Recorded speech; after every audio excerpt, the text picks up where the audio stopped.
my friends, it is I, Brendan the Navigator, from somewhere in the world, and welcome to over 1 year of travelling, which I feel a bit bad about, really, saying 1 year of travelling, because over 1 year of travelling, because yeah, I have been away from the UK for over 15 plus months, I think now, but for a period of time I've been static, i.e. on this island here, and anyone that's really followed any of my videos would know that I've done a lot of sort of helping with dogs, if you want to put it that way. I suppose you could say volunteering and stuff, and really that leads on to like a peace of mind, and that's quite an important thing when you're traveling around. If you're thinking about coming out and traveling around and going to see a little bit of the world and getting sort of your juices flowing for doing a little bit more traveling, that's definitely what's happened to me. But peace of mind is what you're looking for, and sometimes traveling around when you're doing like 2 days here and 3 days here for a long period of time, yeah, for like 6, 7 months or something like that, right, that can actually do you in. And it's not to say that just because you're in a tropical place or a beautiful place that you're not going to have any problems, or you're not going to get anxious or depressed, or feel all the stuff that you feel in the West. You do feel that. That's just human nature. That's what happens. So for me, it got to a point where I was traveling around and I was doing like 2 days here, 3 days here, some days 9 days there, 6 days here, 1 day there if I didn't like it, maybe half a day if I made a mistake somewhere. But eventually I did find somewhere that I could kind of rest and put my feet up, relax a little bit, take the weight off my shoulders, sort of reevaluate my life, because depending on what you're doing when you're coming away to travel, you could be, escaping the trappings of the West. You might have problems that you just want to get away from. You might want to be coming out smashing the party, which is totally up to you. I wouldn't advise that too much, because no one's going to tell you to stop around here.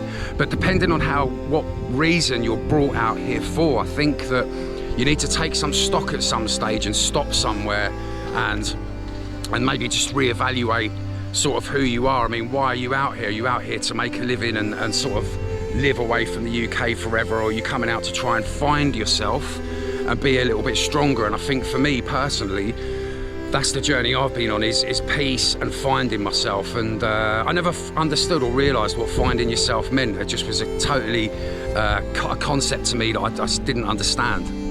And it wasn't until a couple of months in I thought, hold on, yeah, yes, I am that person, because you fend for yourself and you rely on yourself, and through that you kind of find a little bit of peace as well. For me anyway, I'm just speaking from my own experience. I can't speak from anyone else's. I know people that come out here and just smash it 24/7, and they seem to handle it for the time being. But for me, peace is very important. So if you're going to think about traveling around and stuff, and all right, you're going to end up in nice places every other day, or you might be in hostels, you might be enjoying the experience, but at some point you just need to stop and just take heed of everything and reevaluate the situation. Again, I'm only speaking from my own experience. I can't speak from anyone else's, but yeah, so peace of mind and finding yourself, but more so finding some peace.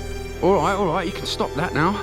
So how are you going to get around when you've arrived? Basically, we've jumped the gun there a little bit because we were talking about peace, but there's a couple of apps really that you should know, especially if you're coming to Southeast Asia.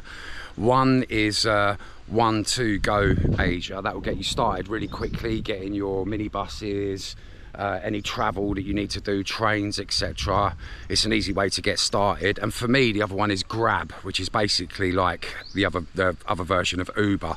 And anyone that's been here knows exactly what I'm talking about. But occasionally you will get stuck traveling around. You'll end up getting to places late, and you'll just need Grab to dig you out of a hole. They're a food delivery service, but they also do taxis and motor bikes and stuff, so that's quite handy to have as well, Grab.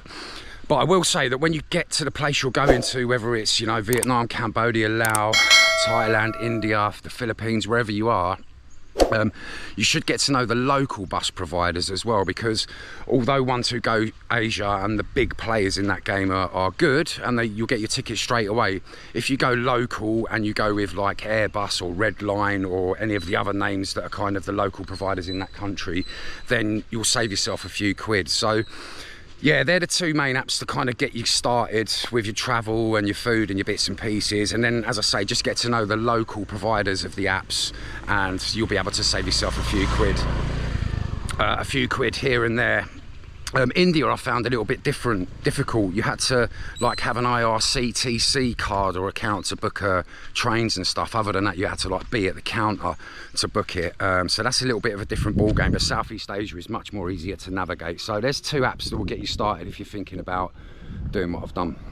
You know, there's not much more I would say to take, because you can buy most things on your travels. You do miss certain things like some creature comforts from home and stuff. But of one thing that I would say to bring on your travel, especially if you're doing long-term traveling, and I fell foul to this as well, is a good charger cable for your phone. Now, I'm sure anyone that's watching this is going to go, what do you mean you can buy charger cables all over Southeast Asia? Yes, you can. And in India, you can buy them everywhere. But I'm telling you now, I've bought enough of these things, and even the ones with the thick cables, you know, and the ones that push power into your phone quicker, you know, with a bit of a thicker cable on it, and you pay a little bit more. Okay, yeah, it's cheaper than you'd pay in the Western world, for example, but they're not reliable. They break and they disintegrate quite easily. And actually, in fact, I remember one night I just woke up out of the blue for whatever reason, and I could hear this sizzling sound, and I sort of woke up thinking bacon, bacon, like you would do if you hear a sizzling sound. But obviously it wasn't bacon. What had happened was, thankfully, my phone had disconnected from my phone. The cable had disconnected from my phone and was still plugged into the wall, but the C3 connection at the end of the cable had caught on fire just randomly and was sizzling away on the floor in this hotel room. I can't remember where it was. I just remember thinking, thank God I woke up in time to really grab that cable, and just like, I don't know what I'd done with it. I obviously disconnected it from the wall and then stuck it in water or something like that. I can't remember what it was. Obviously I'm not going to throw it out the window and cause a massive fire. So one thing I would say, if you're coming on your travels and you're going to do what I've done, then bring a good selection of charger cables. At the moment, I'm using my laptop charger to charge everything, but also I've bought like hard drives and that to save my YouTube videos on, and they often come with cables as well, and they're quite reliable. But when you buy them from the shops, and I'm not having a go or anything like that, I'm just saying that in my experience they've been quite unreliable. So bring good charging cables if you're coming, especially long term. Tell me if I'm wrong.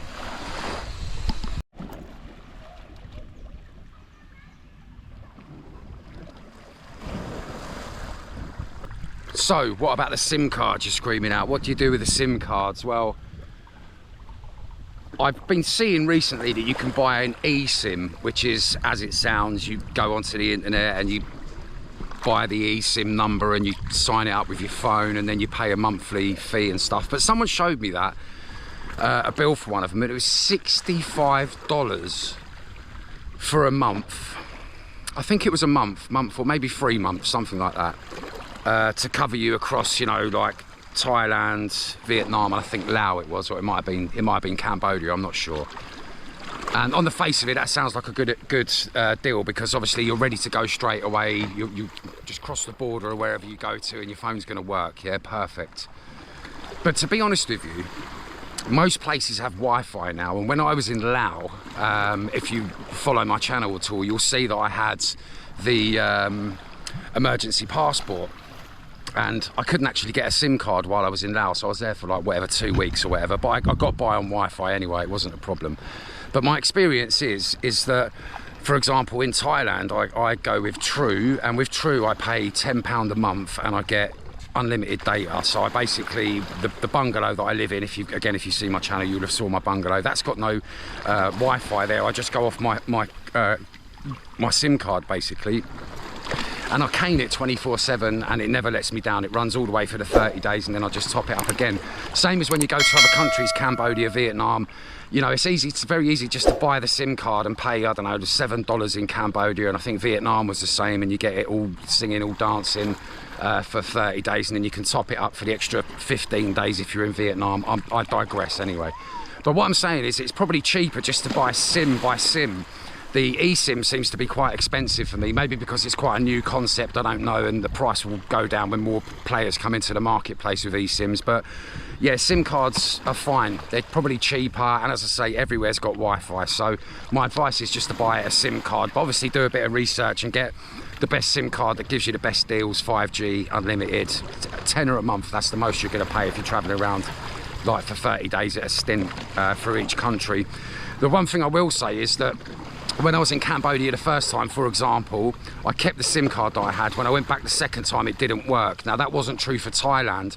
I'd kept my original SIM card that I had in Thailand, and I've always kept that. So every time I've come backwards and forwards from Thailand, I just put my true SIM in, and that's stayed true to me for the whole time that I've been coming backwards and forwards from Thailand.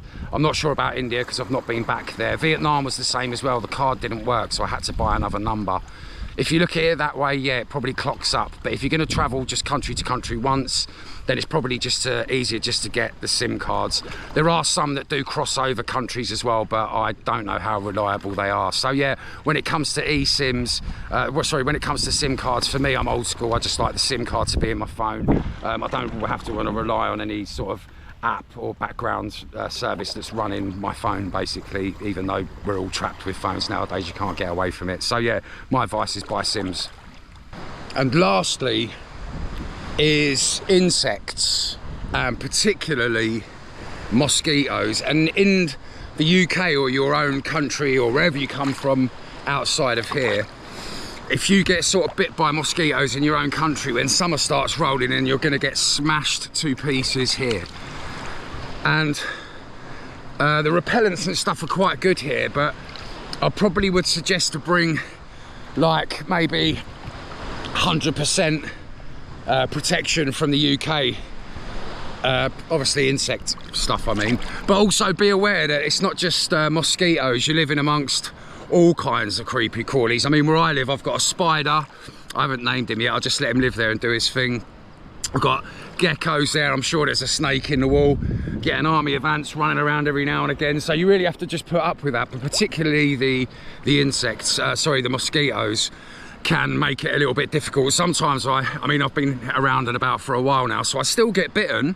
You know, it's a little bit moist in the air, or after it's been raining, I still get bitten on my legs and stuff, but I don't feel it as much at all. It's just like a pinch now, and it goes away after a minute or two, or a bit of scratching. But I look around and I see some people's legs and they get absolutely ate to pieces. So yeah, don't leave it till you get here to get some good mosquito repellent. Particularly get that in the UK or wherever you come from, whatever country, because it can be a little bit unpleasant. Basically, it make the experience a little bit nasty, because some people absolutely get it, and I did when I first got here as well. I used to get it badly, but it goes away after a while, and especially I think when you start eating local food and living a bit more locally, and that the mosquitoes kind of leave you alone. So yeah, that's another top tip as well. If you're coming here to do some traveling, just bring some mosquito stuff with you if you can. Obviously it's not going to last long, but it'll get you over the tide of bites before it starts getting a little bit easier. Yeah, the dirty little beggars.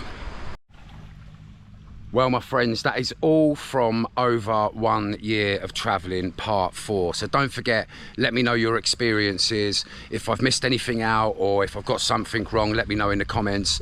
Don't forget to like, subscribe and share. And also don't forget, until next time, my friends, keep navigating.